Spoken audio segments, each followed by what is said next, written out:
David Hallyday pleure la mort de son père Johnny depuis le 5 décembre 2017. Quand la polémique autour du testament du chanteur a explosé, son fils s'était très vite écarté des problèmes. La suite après la publicité, c'est une affaire qui a divisé la France et qui a fait couler beaucoup d'encre. Le testament de Johnny Hallyday, mort le 5 décembre 2017 à Marne-la-Coquette, sur lequel ne figuraient pas ses deux enfants aînés David Hallyday et Laura Smet, a été commenté en long, en large et en travers pendant de nombreux mois. Mais il semble que, de son vivant, le regretté taulier ait eu une conversation sérieuse, à ce propos, avec son fils. C'est ce qu'a expliqué ce dernier, en tout cas, à Pascal Praud sur les ondes d'Europe 1, le mardi 21 novembre 2023. On a juste eu une conversation un jour, il y a très longtemps, se souvient-il à la radio.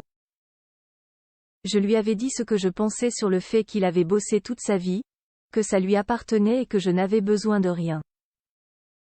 C'était dans une conversation. Mais sinon, non. On parlait surtout des joies de la vie, de ce qu'on pouvait éventuellement faire ensemble après et tout ça. David Hallyday est le fruit des amours de Johnny Hallyday et de Sylvie Vartan.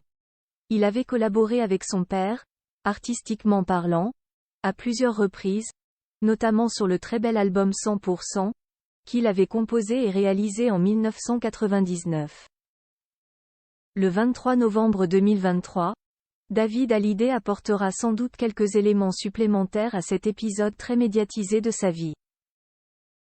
Puisqu'il sort un livre autobiographique intitulé Meilleur album aux éditions Le Cherche Midi.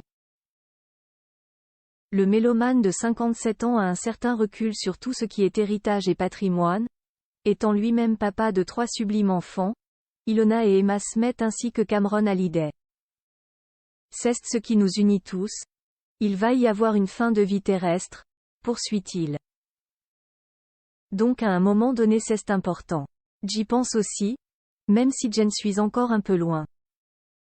Mais j'y pense avec mes enfants.